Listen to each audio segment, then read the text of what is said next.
sa inyong lahat. I would like to start by making some things very clear before we start the proceedings today.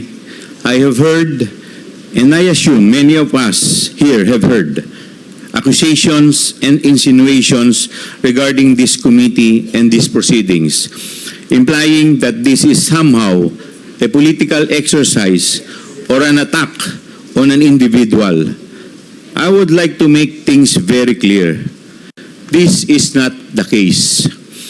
At this point, I will apologize to some of the people watching as I will be mentioning a lot of numbers during my remarks. This is necessary in order to make clear that it is not any enmity, passion, or hostility which drives this committee. It is simply a case of numbers that do not make sense.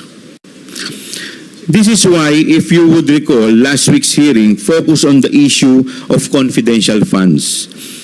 Ano ba ang confidential fund na ito at bakit ito importante? Ano ang kinalaman nito sa accountability? Based on Joint 2015-01 of the COA, confidential funds are funds disbursed to, among others, national government agencies for their confidential expenses. On the other hand, confidential expenses are those relating to surveillance activities which support the operations of the agency. So sa madaling salita, ang confidential funds ay pera para sa mga operasyon ng pagbabantay at pagmamanman ukol sa mga aktibidad ng ahensya.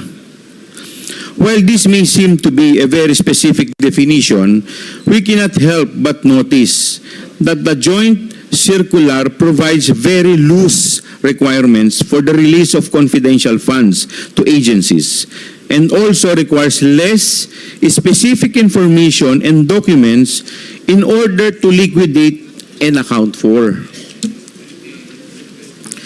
In Notice of Disallowance number 2024-002-100,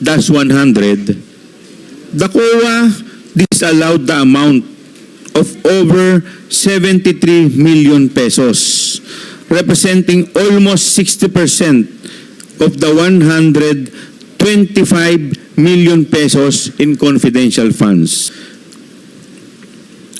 Almost 60% of the 125 million pesos in confidential funds allocated to the OVP in 2022. Equally significant is the fact that this amount was indicated to have been fully spent over the period of 11 days. Wala pang kalahating buwan, naubos na daw ang 125 million. Supposedly to fund surveillance of 132 areas. This amounts to 11 million pesos spent per day for these surveillance activities conducted over the holidays. Lumalabas po, mahigit 11 million po sa isang araw ang ginagastos po nila sa surveillance activities. Kasama na po dito ang Pasko. I note that while these numbers are already staggering, this is only a portion of what this committee is investigating and dealing with. In fiscal year 2023, the OVP received 500 million pesos in confidential funds.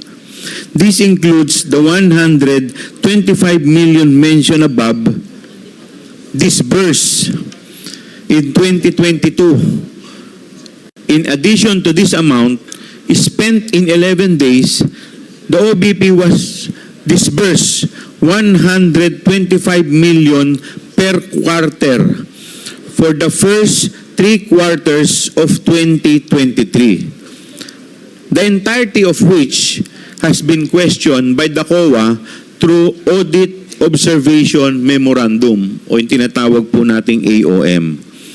In other words, one of the 500 million we are talking about, only about 10% or 51 million has been definitively allowed by COA. Sa 500 million po, halos 10% lamang po ang pinayagan ng COA at sinabing walang problema. At ito po yung nagkakahalaga ng 51 million. When one goes deeper and looks at the liquidation reports for these disbursements, a disturbing pattern and similarity emerges with perfectly round numbers. Ni isang sentimo po ay walang butal, being attributed to expenses such as medicine and food. Paulit-ulit po at parang kinapi-paste ang liquidation ng confidential funds ng OVP. With this in mind, to all but the most biased observers, it should be very easy to see why this committee has chosen to investigate the possibility of gaps in the regulation of confidential funds, as it is possible that we have seen these gaps exploited before our very eyes. What we have seen regarding the usage by the OVP of its confidential funds certainly gives this committee and the country cause to want to find out the facts behind this. Ultimately, to fulfill this august body's mandate of crafting effective laws and legislations to protect our people's hard-earned money.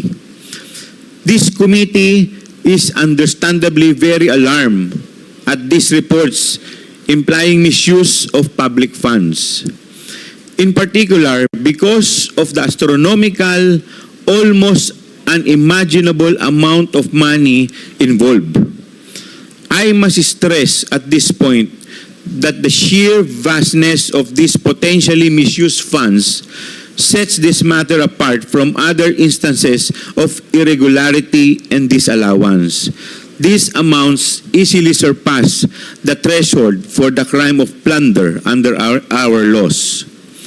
It is incumbent upon us who are duty-bound to ensure that our legislation and regulations are effective enough to protect the money of the people, to investigate and get to the bottom of these glaring irregularities. As we begin today's hearing, I must make this clear. This committee is not about politics, not about attacks.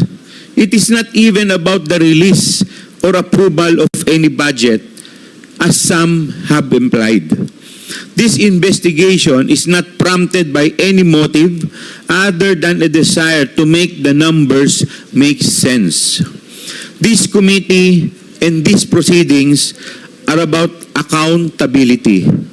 We seek to learn the truth of how public money, ang pera ng taong bayan, is being used, whether or not our current laws, rules, and procedures are sufficient to ensure the security and safety of these funds. Maraming salamat po.